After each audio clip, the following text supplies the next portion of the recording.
On a night when any exhausted father would have gone straight home, Eli Turner slowed his old truck in the middle of a storm and made a decision that would change everything.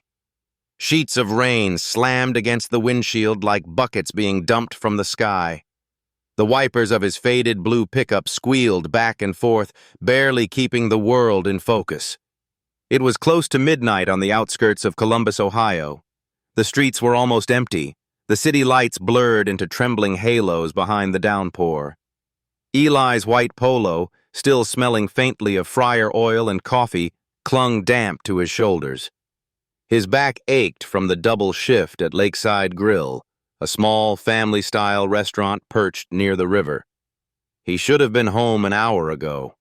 His 7-year-old daughter, Mia, would be sleeping at Mrs. Clark's apartment next door.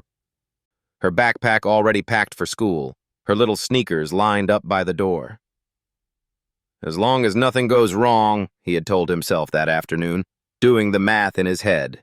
Rent, groceries, the overdue electric bill. As long as the truck didn't die.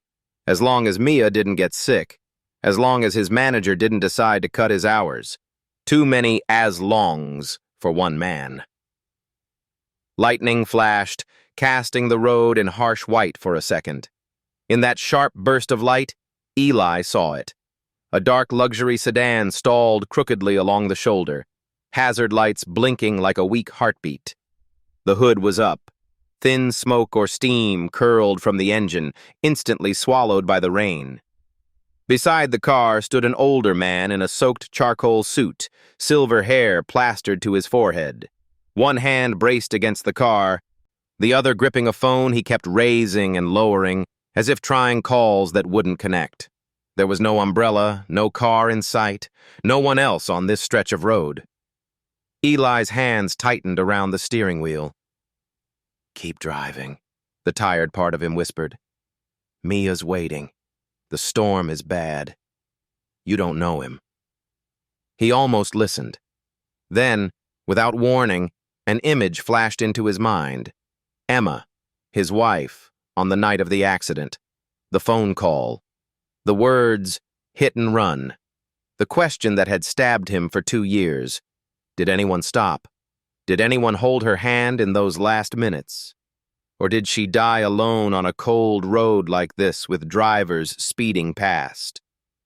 His foot moved to the brake before his thoughts caught up. The truck skidded slightly on the wet pavement, tires hissing. He eased it onto the shoulder, rolled down his window halfway. The smell of wet asphalt rushed in, mingled with the metallic tang of a struggling engine. "You all right, sir?" Eli called, raising his voice over the roar of the rain. The older man jerked slightly, squinting at the pickup's headlights. Deep lines crossed his face, carved by time and perhaps power. But tonight, he just looked lost. "My car died," the man said, his voice trembling despite the attempt to stay composed. "Roadside assistance isn't answering, and I think I took a wrong turn." Eli studied him. The suit was clearly expensive, even soaked. The shoes, now muddy and ruined, had once been polished to a shine. This was a man who had money, who probably had people to call and drivers to pick him up, on any night but this one. Another gust of wind slammed rain against the man's back. He shivered visibly.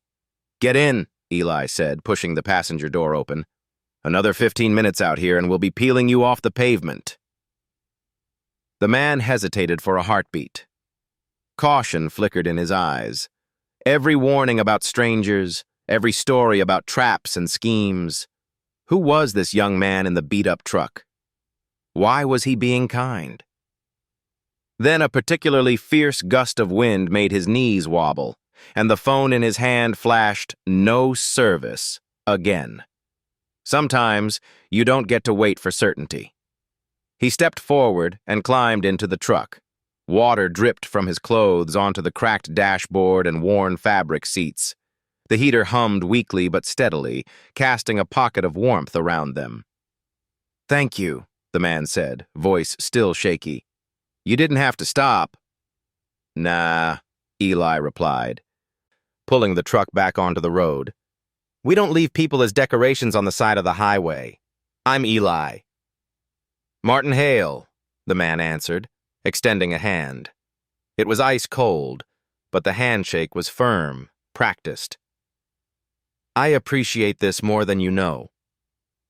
They rode in silence for a while, the cab filled with the rhythm of rain drumming on metal. The road ahead was a shimmering gray ribbon, occasionally cut by the glow of a lonely street lamp. Where were you headed, Mr. Hale? Eli asked finally, eyes fixed on the road. A business dinner in the city, Martin replied. Ran late, tried to take a shortcut back to the hotel. Apparently it wasn't much of a shortcut. He gave a short, self-deprecating laugh. I didn't think the storm would get this bad. Storms don't ask permission, Eli said. They just show up when they want. They passed into a quieter neighborhood.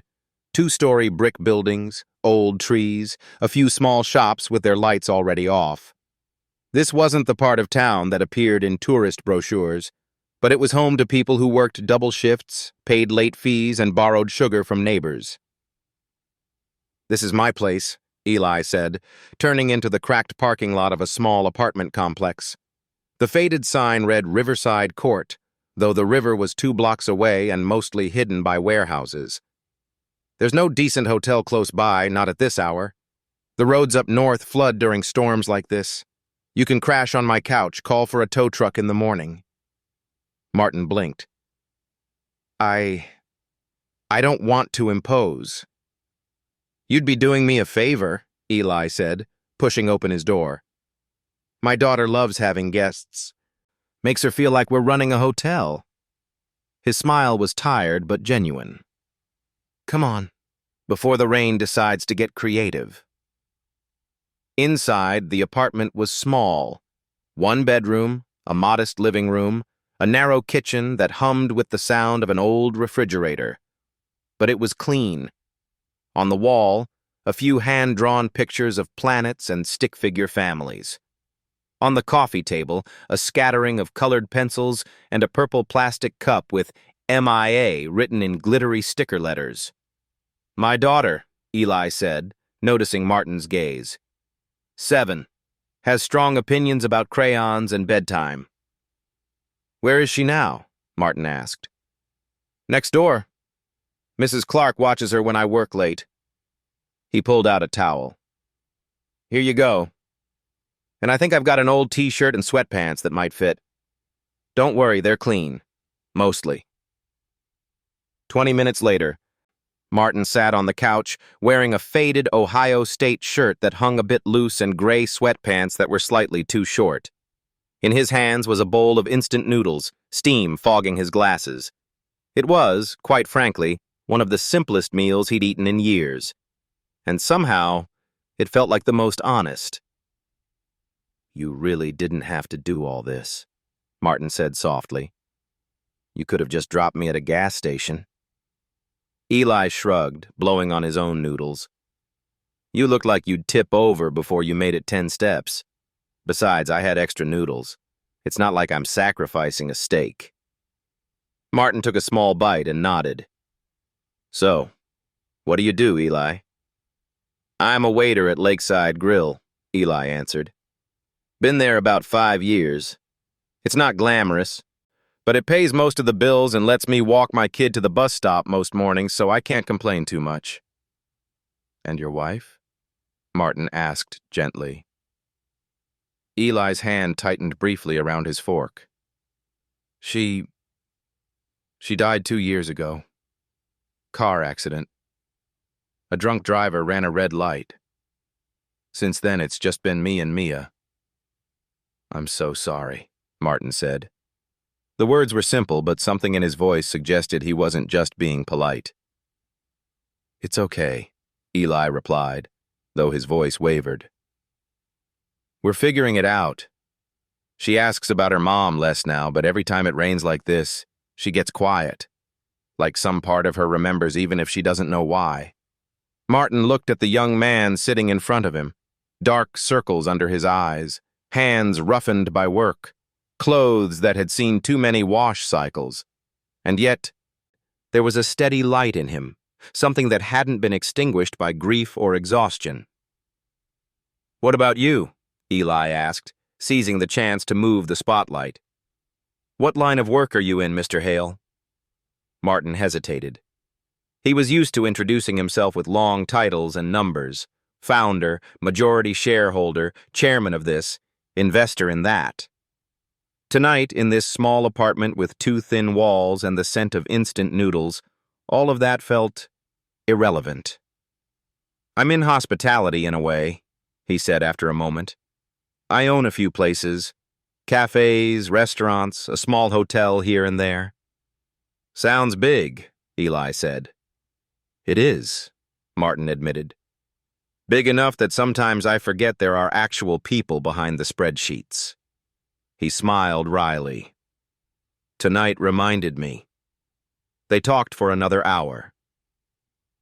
Not about mergers or profit margins, but about kids' school projects and broken washing machines, about how grief changes the shape of time, about the strange comfort of regular customers who always order the same thing. At one point, Eli laughed as he described Mia's habit of drawing extra suns in every picture, so the world doesn't look so sad. Martin listened, feeling something quietly shift inside him, like a stiff muscle being stretched for the first time in years. When the old man finally lay down on the couch, wrapped in a spare blanket, Eli handed him a folded towel for a pillow. "If you need anything, just knock," he said. "Bathroom's down the hall. I have exactly one coffee mug that isn't chipped, and I'll let you fight Mia for it in the morning." Martin chuckled. "Thank you, Eli, for seeing me as a person." "Not a problem." Eli only smiled and turned off the light. By 5 in the morning, the storm had weakened to a drizzle. Eli, long used to early wake-ups, tiptoed to the living room only to find the couch empty. The blanket was folded neatly. On the coffee table lay a small envelope. Inside, written in a careful hand, "Eli, thank you for your kindness. You reminded me of something I nearly forgot. Not everyone walks past when they see someone in trouble. I owe you more than a warm car ride. M. Hale." Eli smiled faintly, slipped the note into his wallet, and didn't think much about whether he'd ever see the old man again. Most good deeds ended that way, with no sequel, no applause. You just did them and kept moving. He had no idea that by lunchtime, the man whose spare clothes he'd lent would be standing in his workplace, and every cruel word spoken that morning would begin to unravel. That same morning, everything went wrong. Mia woke with a cough and a stuffy nose. Not enough to be truly sick, but enough to make her cling to Eli's shirt. "Daddy, I still want to go," she insisted, sniffing. "We're painting today. Ms. Jenkins said we can paint anything we want. I want to paint a big river with 3 suns." "3?" he asked, raising an eyebrow.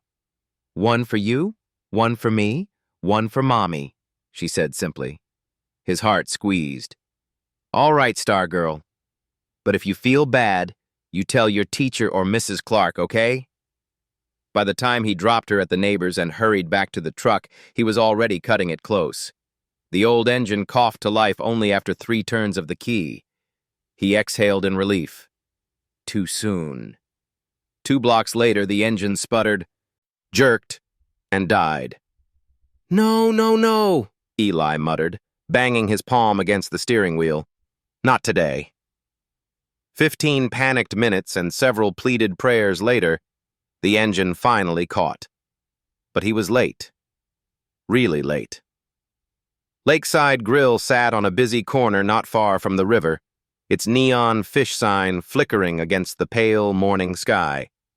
On a normal day, the place smelled like cinnamon rolls and bacon by 7 a.m., filled with the chatter of regulars and the clatter of plates. When Eli burst in through the front door, hair damp, shirt slightly wrinkled, it was 7:10. 10 minutes past his start time. The place went quiet.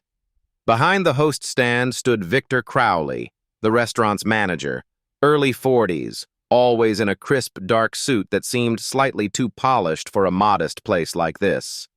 His smile never quite reached his eyes, and he spoke often about efficiency and standards as if they were living gods to be worshipped. "Mr. Turner," Victor said, voice carrying easily over the restaurant. "So nice of you to join us. Tell me, is your watch broken or your sense of responsibility?" Eli's stomach dropped. He could feel every pair of eyes on him, regulars with their coffee cups halfway to their lips, a couple of college kids, an elderly man reading the paper. "I'm sorry, Mr. Crowley," Eli said, trying to keep his voice steady. "My truck died again, and—" "I don't recall asking for a story," Victor cut in sharply. He stepped out from behind the counter, his polished shoes clicking on the tiles. "I asked you a question. Are you incapable of reading a schedule?" "No, sir," Eli stammered. "You know I've never been late like this. 5 years. The universe doesn't reward usually, Mr. Turner." Victor's voice was growing louder, sharp edges cutting the air. "In the last 10 minutes, we've had 3 tables sit down. Charlotte has been covering your section and the front, and we are operating understaffed. On the day—" He paused for emphasis. "Our new partner is visiting." Eli blinked. "New partner?" "Yes," Victor snapped. "The investor who bought a major stake in Lakeside Hospitality last year. The very person whose opinion might determine whether this place gets remodeled, expanded, or quietly closed. And you think today is a good day to experiment with punctuality?" "I'm really sorry," Eli said, heat rising to his face. "Last night I helped someone whose car broke down in the storm. My daughter—" Victor laughed, short and mirthless. "Ah, yes. You were being a hero. How touching. But tell me, will your heroism pay the electric bill? Will it impress our new partner? Or will it just give our guests the impression that we tolerate incompetence?" In the open kitchen, Marco, the head cook, froze with a spatula in his hand. At the coffee station, Charlotte, the young waitress on morning shift, stood stiff, her lips parted as if she wanted to speak and didn't dare. "Please," Eli said quietly. "I messed up. I get it. Dock my pay if you need to. Give me the worst section all week. But I need this job. My daughter—" Victor's expression hardened. "You think I run this place on pity?" he hissed. "You think your personal life is a get-out-of-consequences card?" He reached behind the counter, unclipped Eli's name tag, and held it between 2 fingers as if it were contaminated. "You're done here, Turner," he said, loud enough that even the busboy in the back heard. "Hand over your apron. Consider this your last late arrival." The words landed like a punch to the gut. Eli stood there, fingers numb, staring at the name that had hung on his chest for 5 years. "You're firing me?" he whispered. "No," Victor said coldly. "I fired you 30 seconds ago. You're just slow to absorb information, which explains a lot." He flicked his hand toward the door. "Apron, then out. We don't have room for dead weight." Silence covered the dining room. The only sound was the gentle hiss from the grill and the low hum of the refrigerator. No one spoke. No one intervened. Eli untied his apron, his hands trembling. He laid it on the counter, feeling like he was setting down 5 years of his life. He wanted to argue, to point out his record, the extra shifts he'd picked up, the holidays he'd worked. But Victor's eyes were the eyes of a man who had already decided the ending. "I hope," Victor added, voice suddenly syrupy, "that next time you put heroics above professionalism, you have a savings account to back it up." Eli swallowed hard, turned, and walked out. The bell above the door chimed softly as he stepped onto the sidewalk. Outside, the sky was gray, the drizzle cold against his face. He couldn't tell if the wetness on his cheeks was rain or tears. He didn't notice the dark sedan parked down the street. He didn't see the older man sitting behind the wheel, watching everything with clenched jaw and white knuckles. Martin Hale had seen enough. He'd arrived early, wanting to see the place from the outside first. Lakeside Grill was one of many properties his company had invested in when they acquired a cluster of struggling neighborhood restaurants. On paper, it was doing well. Revenue up, labor costs down. A successful turnaround, according to the quarterly report. Watching Eli stumble out, devastated, with no one stepping in, he realized what those numbers had cost. He stared up at the modest sign, Lakeside Grill, the place Eli had spoken about last night, with that mixture of gratitude and quiet resignation. The place that had just thrown him out like trash. "So this is where you work," Martin murmured. "And this is how they treat you." He checked his watch. 12:20 p.m., 10 minutes before his scheduled partner visit. He pulled out his phone. "Carla," he said when his assistant answered. "I'm at Lakeside Grill. I need all the internal performance reports forwarded to my tablet, especially anything related to the manager, Victor Crowley, and call Daniel. Have him bring the portable camera kit. I want documentation of everything that happens in the next hour." "Is something wrong, sir?" Carla asked. "We're about to find out," Martin replied. "And Carla, find out everything you can about an employee named Eli Turner." He hung up, straightened his tie, and stepped out into the drizzle.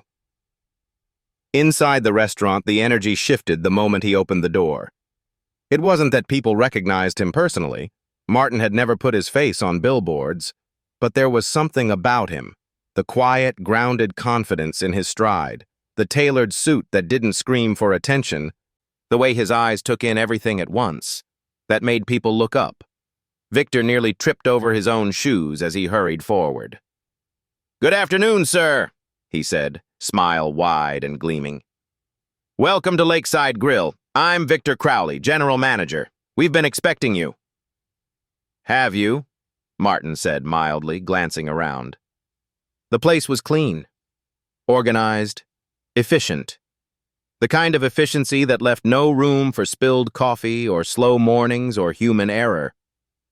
"We pride ourselves on punctuality and discipline here," Victor continued. "Our staff knows I don't tolerate lateness, rudeness, or inconsistency. Standards are everything." "Standards," Martin repeated. "Yes, I'm very interested in your standards." Victor didn't catch the tone. "Please have a seat," he said, gesturing toward a window-side table. "Can I get you our lunch special? The salmon's excellent today." "I'll just have a coffee for now," Martin replied. "Black. And Mr. Crowley, I heard someone was dismissed this morning?" Victor blinked. "Dismissed?" "A staff member, a waiter," Martin said calmly. "Tall, dark hair, drives a very tired old truck." "Ah," Victor said, forcing a laugh. "Yes, that. Eli Turner. Chronic lateness. Poor boundaries. I had to let him go. It's unfortunate, but necessary. The good of the restaurant has to come before sentimentality." "How late was he?" Martin asked. 10 minutes, Victor said promptly. "But it's a pattern. I assure you, I did what was best for the business." Martin tilted his head slightly. "And how long had he worked here?" Victor hesitated. "Several years." "But longevity without reliability is meaningless." "Was this the first time he'd been late?" Martin pressed. "Well..." Victor cleared his throat. "It's not about individual incidents. It's about maintaining a culture." "Is it?" Martin said softly. As if on cue, the restaurant door opened.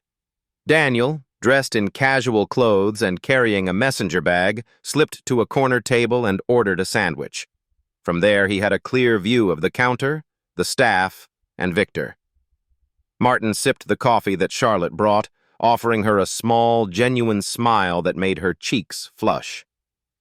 Then he stood, walked calmly toward the open kitchen, and addressed Marco. "How long have you been cooking here?" he asked.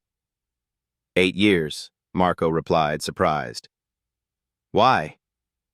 "And Eli Turner?" Martin asked. Do you know him well? Marco glanced nervously at Victor, who hovered nearby. Yes, sir, he said slowly. Best server we had. Never complained. Took extra shifts whenever someone was sick. Knew half our regulars by name and the other half by their favorite dessert. Victor jumped in quickly. Marco tends to exaggerate. Eli was fine but easily replaceable. This business survives because of systems, not individuals. I'm speaking to Marco, Martin said without raising his voice. The words were soft, but they landed with the weight of a gavel. Victor's mouth snapped shut. He turned to Charlotte. And you? He asked gently. What did you think of Eli? Charlotte's eyes shimmered, fixed on the floor. He was the one who trained me, she said quietly. When I first started, I kept dropping things and mixing up orders. He always stepped in, told the customers it was his mistake, not mine. He stayed late last week to help me prep for the breakfast rush because I was scared I'd mess up. He's kind, and he's never late. Not like this. Not ever. Victor scoffed. She's emotional, he said. These things happen. We can't let feelings run the place. Feelings are not the problem here, Martin said mildly. Perspective is. He stepped back, took in the room, the customers who had watched Eli's humiliation, the staff whose posture told him they had learned to stay quiet. Then he turned to Victor. Mr. Crowley, I think it's time I formally introduce myself. My name is Martin Hale. Victor nodded quickly. Yes, sir. We've been honored to have you as the majority owner, Martin finished, of Lakeside Hospitality, including this restaurant. An audible ripple moved through the room. Charlotte's jaw dropped. Marco's spoon clattered into a pan. Even a man at the corner table lowered his newspaper. Victor went pale. I had no idea you were coming in person today, he stammered. That much is obvious, Martin said. There was no cruelty in his tone, just simple, cold truth. Last night, on a dark stretch of road outside this city, my car broke down in the middle of that storm. No one else stopped. No one even slowed down. He glanced at Charlotte. Do you know who did? Charlotte shook her head. Eli Turner, Martin said. He pulled over when he didn't have to, brought me into his home, gave me dry clothes and a hot meal. He never asked who I was. He never asked what I could do for him. He only saw an old man stranded in the rain and decided that was enough. Silence fell like a curtain. This morning, Martin continued quietly, I watched from my car as you, Mr. Crowley, fired him in front of your staff and your customers for being 10 minutes late after a night like that. You did not ask why. You did not consider his record. You humiliated him because it was convenient for you to do so. Victor swallowed hard. Sir, I swear, if I had known that I was the one he helped, Martin finished, would that have changed anything? Or would you have simply directed your cruelty elsewhere? Color drained completely from Victor's face. Martin's voice stayed calm, but the temperature in the room seemed to drop. This place exists to serve people, not just food, but humanity. Anyone can build a restaurant. Very few build a refuge. He turned to Charlotte. Could you please call Eli Turner? Tell him the owner would like to see him. Charlotte's hands shook slightly as she pulled out her phone. 15 tense minutes later, the bell above the door chimed again. Eli stepped inside, wary, his heart pounding. He half expected to be mocked or turned away. Instead, he saw something he did not understand. The entire staff gathered near the counter, customers watching from their tables, and in the middle of it all, the old man from the storm, standing straight in a suit that suddenly made sense. Mr. Hale? Eli said, stunned. Martin's lined face softened into a smile. Hello, Eli. What are you doing here? Eli asked. I came, Martin said, to correct a mistake. 2 mistakes. Actually, he turned so his voice carried to the entire restaurant. Everyone, he announced. My name is Martin Hale. I am the majority owner of Lakeside Hospitality, and by extension, this restaurant.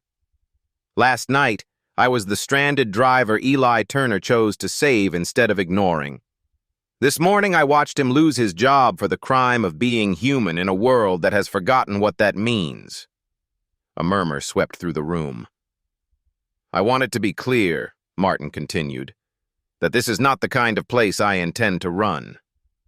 He faced Eli directly. First, Eli Turner, your job is not just reinstated. Effective immediately, you are being promoted to co-manager of Lakeside Grill, with a full benefits review and salary adjustment. This place needs a leader who understands that kindness is not a liability. Eli stared at him, speechless. I don't know anything about running a restaurant, he said hoarsely. Martin smiled faintly. You know how to treat people. We can teach you spreadsheets. Character, you brought on your own. From the back, Marco started clapping, slow at first, then faster. Charlotte joined, eyes wet. A few customers followed, then more. The applause built, not polite, but genuine. And second, Martin said, turning to Victor, Mr. Crowley, effective immediately, you are relieved of your position as manager of Lakeside Grill. You will receive compensation according to your contract, but you will no longer oversee staff in any of our locations. Victor's mouth fell open. Sir, you can't be serious. Look at the numbers. I've doubled revenue in a year. Labor costs are down. Waste is down. I've made this place a success. On paper, Martin said calmly. But last week, I got an anonymous report about under-the-table cuts, suspicious vendor invoices, and lost cash deposits at several sites under your control. I wanted to see the culture behind your numbers. Today I saw it. Victor sputtered, eyes darting toward Eli. This is because of him. You're throwing away a proven manager for some bleeding heart who happened to help you once? Martin tilted his head. No, he said. I'm removing a manager who forgot that the people behind those numbers are human beings. The fact that Eli stopped for me simply reminded me of what I should have been watching more closely.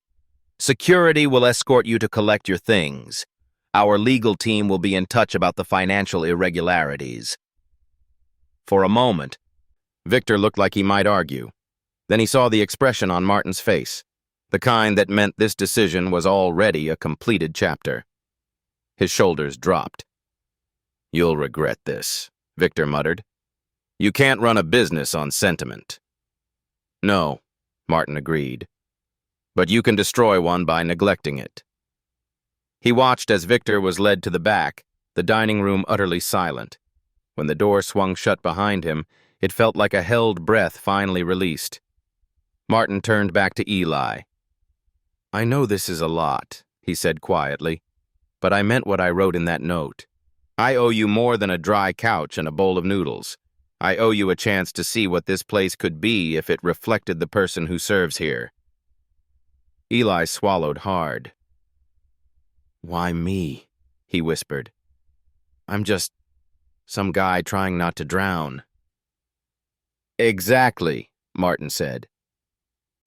Do you have any idea how rare it is, at your age and in your situation, to still stop for a stranger on a night like that? You lost your wife, Eli. You're raising a child alone. You scrape by on shifts that would break most people. And yet, when your day ended, you made room for one more act of kindness.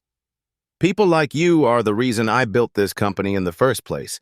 I just forgot that somewhere along the way. Eli looked around. Charlotte was smiling through tears. Marco gave him a small, encouraging nod. Even a couple of regulars raised their coffee cups to him. Okay, he said finally, voice unsteady but resolute. I'll try. I don't want to run a place that scares people into smiling. I want Mia to walk in here and feel proud that her dad works here. Then we're on the same page, Martin said. We'll bring in some training for you. You won't do this alone. The months that followed were not easy. Eli spent late nights learning spreadsheets and inventory management, sitting at the back office computer until his eyes blurred. Martin connected him with an experienced regional manager who taught him how to schedule fairly, how to balance labor costs without breaking people, how to read the story behind the numbers. But Eli brought things that couldn't be taught. He instituted a no public humiliation rule on his very first day as co-manager. Mistakes were addressed, yes, but behind closed doors, with respect. He started a free coffee program for off-duty nurses and bus drivers who came in bone-tired at the end of their shifts. He set up a small pay-it-forward board where customers could prepay meals for those who were struggling. He also didn't ignore the darker parts. With Martin's blessing, an independent auditor dug into Victor's tenure. They found quietly altered invoices, supplier kickbacks, and strange cash discrepancies. In the end, lawyers and accountants handled what needed to be handled. Eli didn't gloat. It just made him more determined to keep things honest. At home, the changes were even more tangible. One Friday evening, Mia burst into the apartment, waving a flyer. "Daddy, look!" she cried. "Ms. Jenkins said we're going to have a field trip, and she said your restaurant might sponsor the snacks." "Our restaurant," Eli corrected gently, pulling her into a hug. "And yes, I think we can arrange some cookies." "Can we put extra sprinkles?" she asked breathlessly. He laughed. "We'll see what the health inspector says." Several months later, Lakeside Grill looked different. The sign outside had been repainted.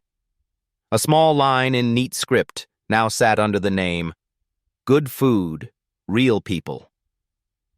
Inside, the lighting was warmer, the walls decorated with framed photos of staff and regulars, laughing, celebrating birthdays, hugging after long days.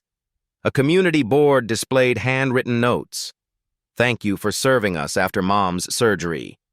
Best pancakes in town. You made my kid's bad day better." On certain evenings, if you looked toward the corner booth, you'd see an older man with silver hair sitting quietly over a cup of coffee, watching the room with a small, contented smile. Eli would always walk over, apron still tied, and slide into the seat across from him. "Revenue's up 35% from last year," Eli reported one night, tapping a folded printout. "But more importantly, we haven't had a single staff member quit in 3 months." Martin nodded. "That's the number I care about." They sat in comfortable silence for a moment, listening to the sound of plates, laughter, the faint music from the speakers. "Can I ask you something?" Eli said at last. "Of course." That night, Eli asked, eyes on the table, "when I stopped in the rain, did you have any idea I worked here?" Martin shook his head. "No," he said simply. "That was chance." "So all of this whole thing, was just some coincidence?" Eli asked. Martin thought for a moment. "The breakdown? Maybe. The storm? Probably. But your decision to stop when you could have kept driving. That wasn't an accident. Sometimes life strings together a few random moments and hands us a choice on how to respond. You chose kindness. The rest followed." Eli looked out across the dining room, where Charlotte was laughing with a table of college students, where Marco was flipping pancakes like a magician, where Mia sat in the corner drawing yet another picture of a world with far too many suns. "Do you really think," he asked quietly, "that one small thing like that can change a whole life?" "I don't just think it," Martin said. "I depend on it." A few weeks later, on another gray afternoon, the local paper ran a small feature story. A small place with a big heart, how one neighborhood grill became a home for kindness. The article talked about the Pay It Forward board, the sponsored school lunches, the way staff described their workplace as safe and respectful. It mentioned a co-manager named Eli who used to be just a server and an owner who started spending more time in corner booths than in boardrooms. When asked for the secret, Eli had simply said, "We decided to stop treating people like numbers." Months after that, on another rainy night, an older sedan coughed and died at the edge of town. A middle-aged woman stepped out, shaking her umbrella in frustration, her phone flashing low battery and no signal. Headlights appeared behind her, slowing instead of swerving around. A familiar blue pickup rolled to a stop. The window slid down. "Evening, ma'am," Eli called, rain dripping off the brim of his cap. "Looks like your ride picked a dramatic moment. Need a hand?" She hesitated, then nodded. "You're a lifesaver," she murmured, climbing into the truck. Eli chuckled to himself as he pulled back onto the road, the rain once again drumming against the roof. In the quiet of the cab, he remembered Martin's words. Kindness doesn't need a reason. It just needs to be done. Maybe the world was still full of storms. Maybe people still walked past more often than they stopped. But in a small corner of one city, on a wet road and in a noisy little restaurant, an old man and a single dad had proven something simple and stubborn. When you reach out your hand in the dark, you never really know how far that light will travel. And if you're hearing this now, somewhere between your own storms and your own small acts of courage, maybe you've already experienced it too. If this story touched something in you, if someone once helped you on a day when you were barely holding it together, don't let that memory pass in silence. Carry it forward. Tell someone. Or simply be that person for the next stranger on your path.